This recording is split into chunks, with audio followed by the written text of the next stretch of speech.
الله أكبر.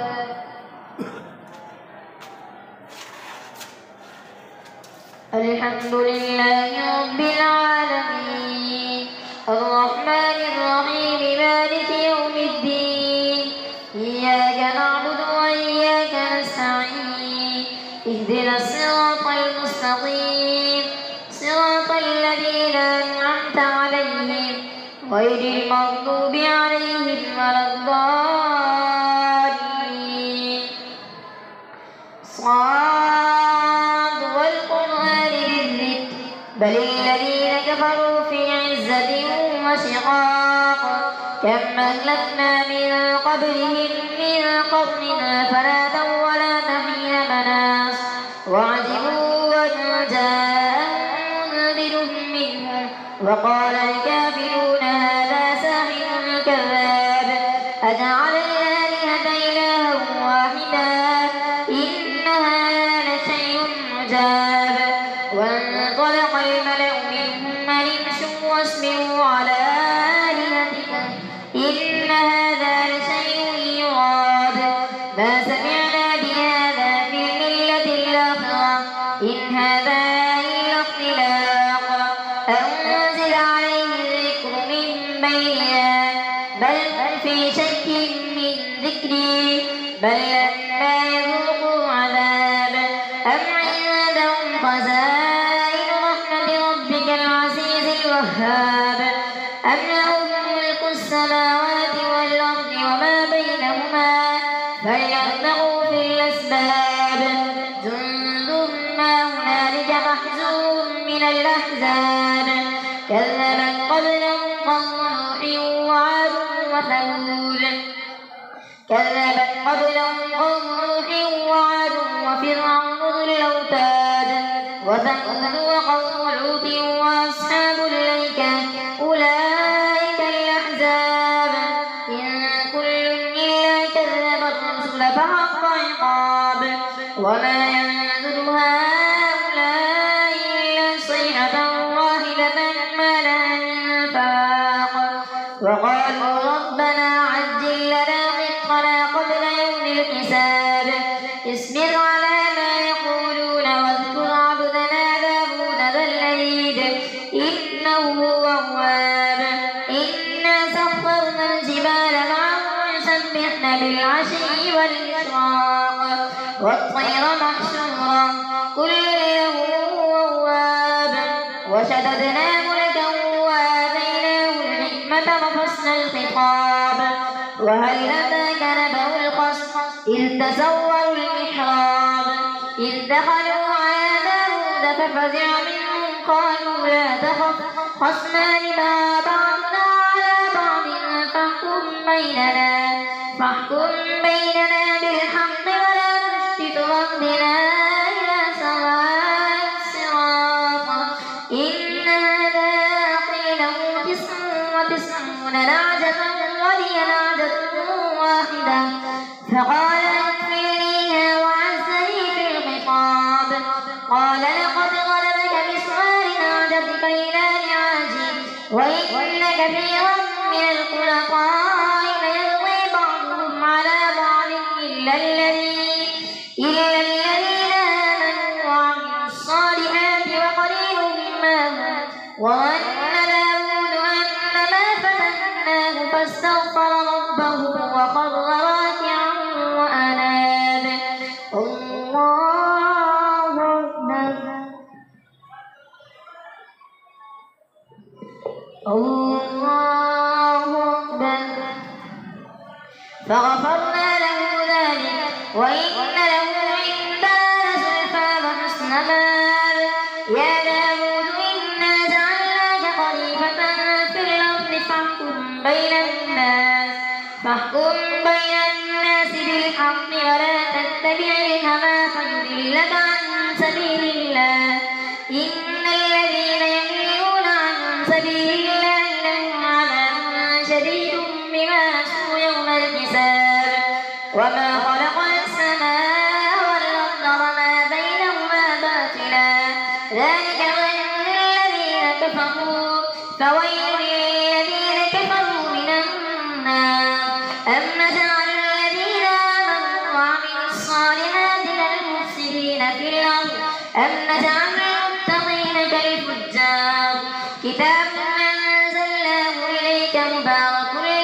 وليدبروا آياته وليتذكر أولو الألباب.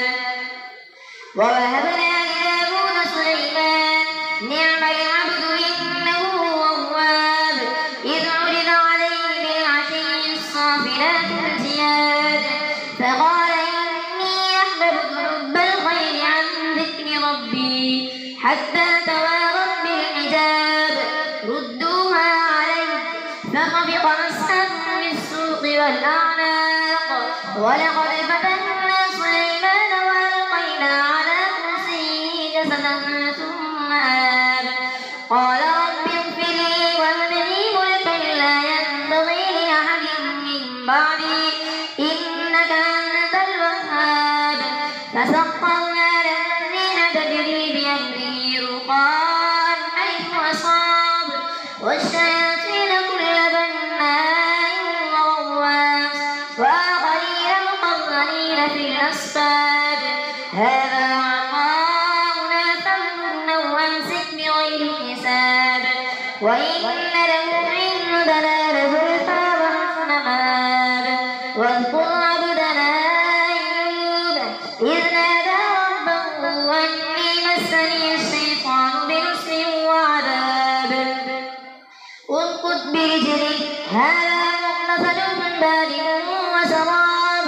ووهبنا له أهله ومثلهم معهم رحمة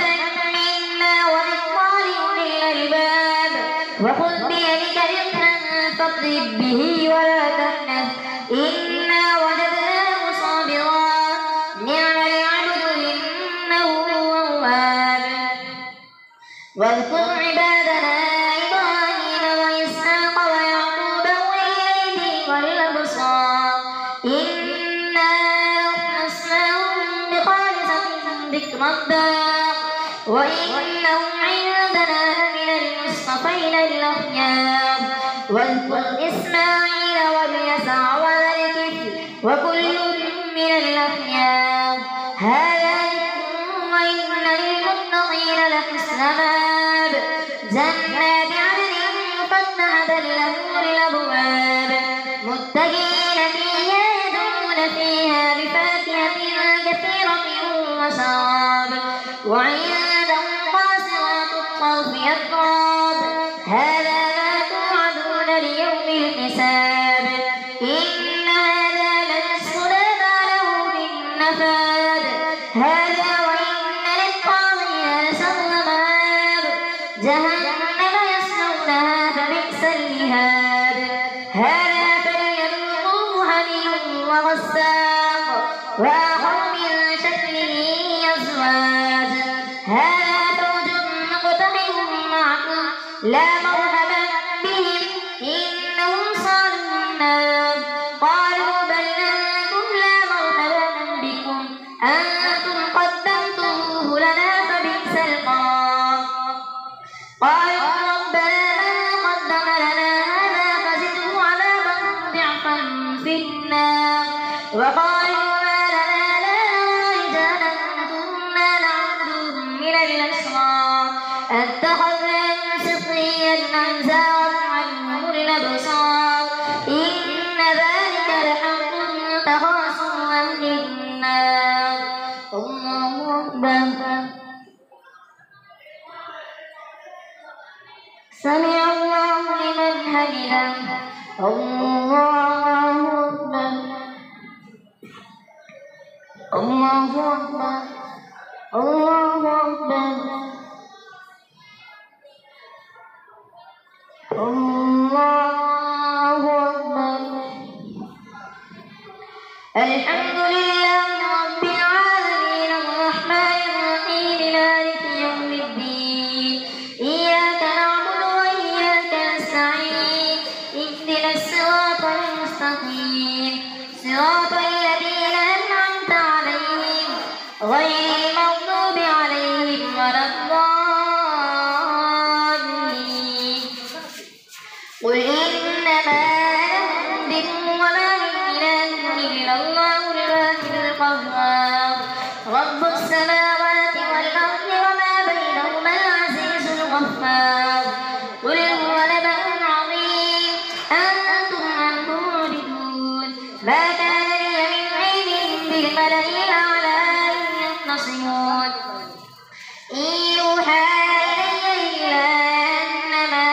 أنا نذير مبين إذ قال ربك للملائكة إني خالق بشرا من طين فإذا سويته ونفخت فيه من روحي فقعوا له ساجدين فسجد الملائكة كلهم أجمعون إلا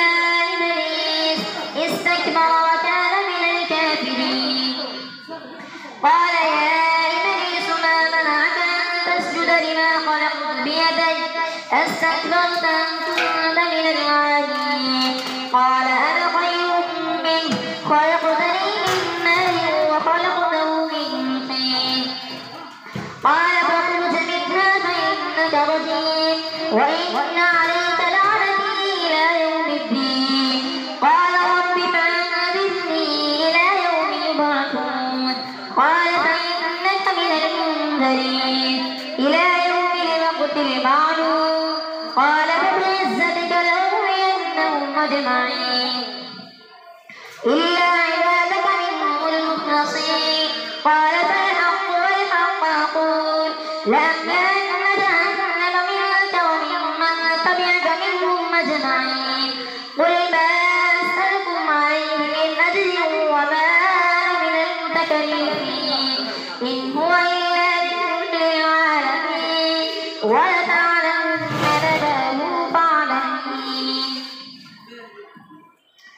تنزيل الكتاب من الله العزيز الحكيم إنا أنزلنا إليك الكتاب بالحق فاعبد الله مخلصا له الدين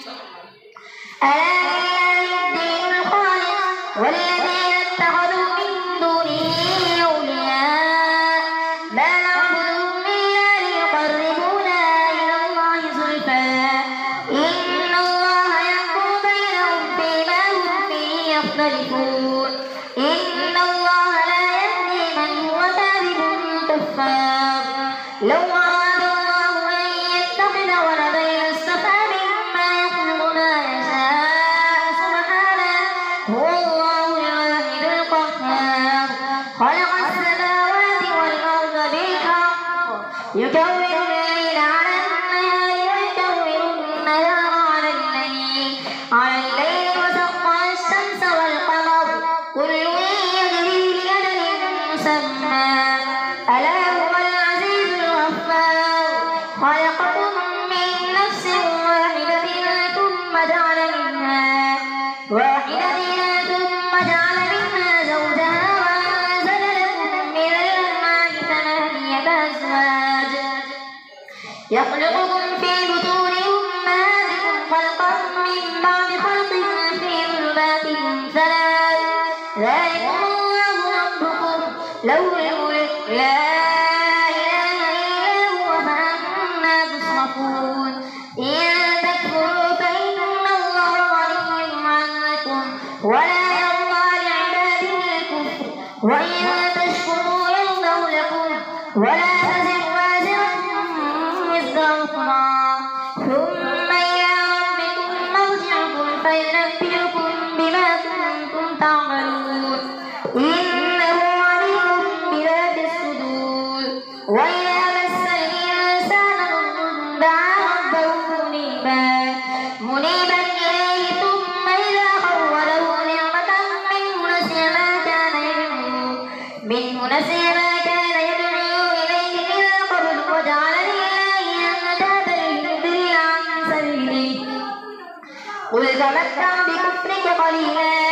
إنك من أصحاب النار أمن هو قائم آناء الليل ساجدا وقائما يحذر الآخرة ويرجو رحمة ربه قل هل يستوي الذين يعلمون والذين لا يعلمون إنما يتذكر أولو الألباب قل يا عبادي الذين آمنوا اتقوا ربكم للذين أحسنوا في هذه الدنيا حسنة وأرض الله واسعة إنما يوفى الصابرون أجرهم بغير حساب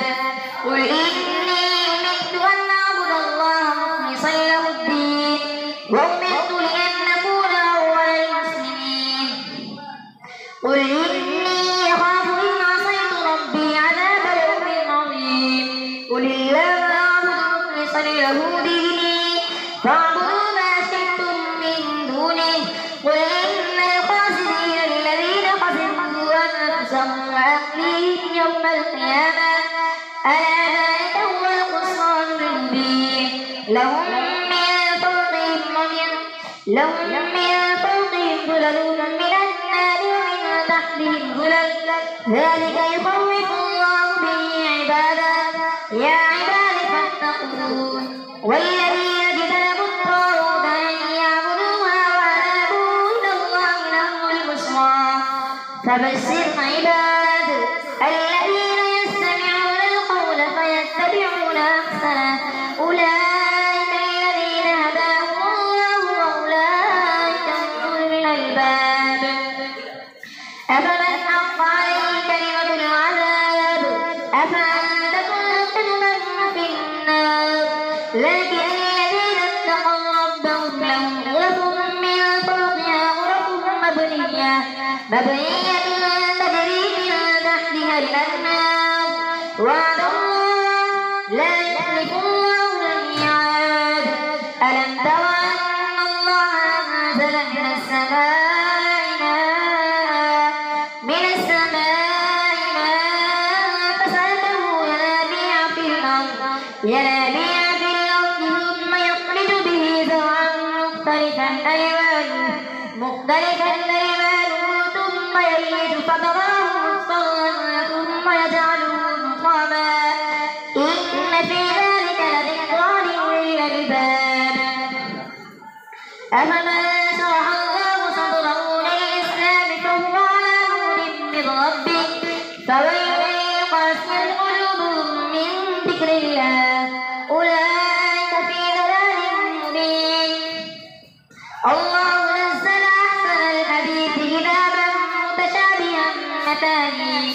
متشابها مثانية تقشعر منه جلود الذين يخشون ربهم ثم تلين جلودهم وقلوبهم إلى ذكر الله ذلك هدى الله يهدي به من يشاء ومن يضلل الله فما له من هاد أفمن يتقي بوجهه سوء العذاب يوم القيامة